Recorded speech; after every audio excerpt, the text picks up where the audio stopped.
Hey writer friends, welcome back to my channel. If you're new here, my name is Holly. I'm a writer aspiring to be a published author. And in today's video, I will be telling you how you can find the best quotes for your work in progress. So I got this idea from a comment thread in one of my previous videos, and it was a conversation between Maverick Moses and Savannah Goins, and they were asking, well, how do I find my quotes for the Celestial Code that I post for my Manuscript Mondays? And so I kind of answered their question, but I realized that it would make a very good advice video to post on YouTube for all of you guys who didn't see the comment thread. I can't tell you guys how many times I have stopped reading because the prose was so beautiful, or there was just a line that I had to read over and over again because it was just like magnificent. Some of you may be thinking, so what? You write a nice quote, like, okay. But I'm telling you, there's more to writing good quotes than just like popping your collar and saying like, yeah, I wrote that. Quotes are very helpful in helping you to promote your novel, building up hype for your novel before the novel is even released. Your work in progress quotes can be used for marketing strategies, promotional items, giveaways, even on items that you're going to have at conventions. It's just a great overall tool for you to use to connect to your readers. And best of all, it gets people excited about your novel and gives them a little snippet into what your novel is about. So now that you know why quotes are important, I'm going to share with you my top 5 tips to find the best quotes from your work in progress.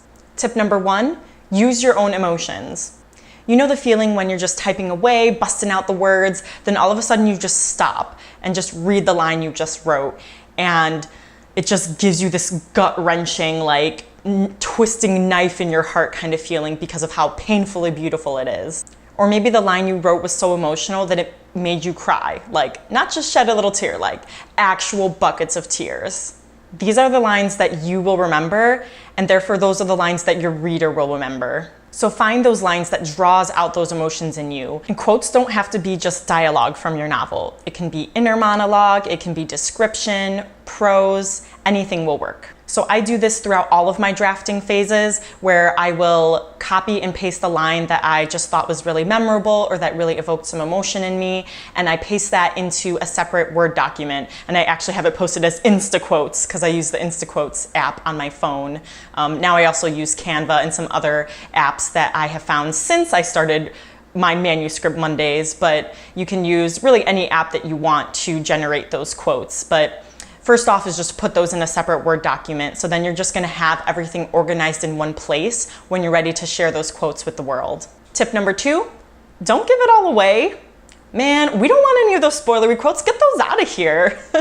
I have some great lines in my work in progress that will never see the light of day on my social media, and that's just because they are too spoilery. They're gonna give too much away of the plot. You may find a quote that takes your breath away, but if it's going to reveal a major plot twist or reveal what's gonna happen in the climax of the story, might not be a good idea to include that. It's better to leave those for the readers when they're actually reading the book. Tip number 3, keep it short. I've seen novel quotes on social media, particularly Instagram, that are like 1 or 2 paragraphs long, or like the font is so tiny that I can't even read it. When your quote is too long, it intimidates people and they get bored halfway through and just stop reading it, and then they won't even comment or like that post. Try to stick to 1 or 2 sentences that will really wow your audience. This can also help you condense your writing and make it more concise. Tip number 4, revise your quotes.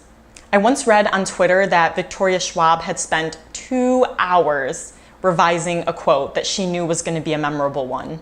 2 hours! Like, I can't believe that. Like, it just blows my mind. But it makes sense because there were so many lines when I was reading a Darker Shade of Magic series where I just stopped and read it over and over and over again. And then in my mind, I'm like, was this the one she spent 2 hours on? Well, it was worth it because I appreciated it. Like, we appreciate these things, okay? So you may be happy with the line that you've written and want to share it on social media, but think about ways to tweak that line so that it really packs a punch. Maybe you need to switch up the vocabulary or kind of change up the rhythm of the sentence. So don't be afraid to put in a little time and effort into your quotes.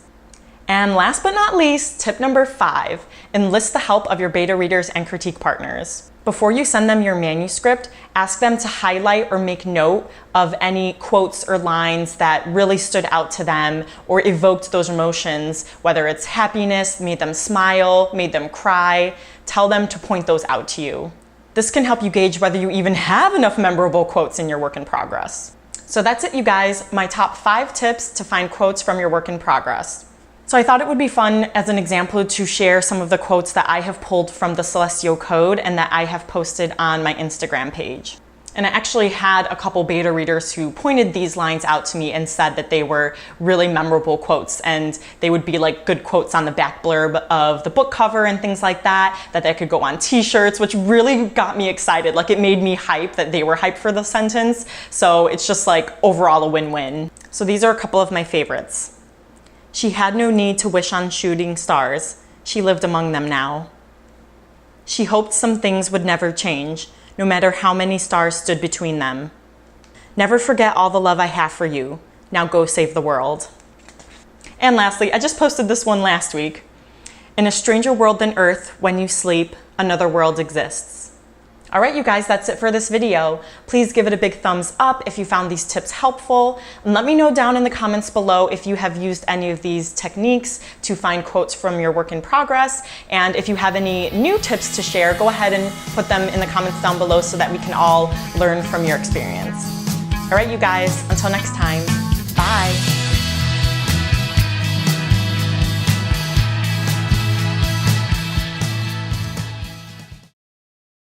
Tip number 1, I almost said 5. I was like, tip number, oh, yeah, I'm on the first one.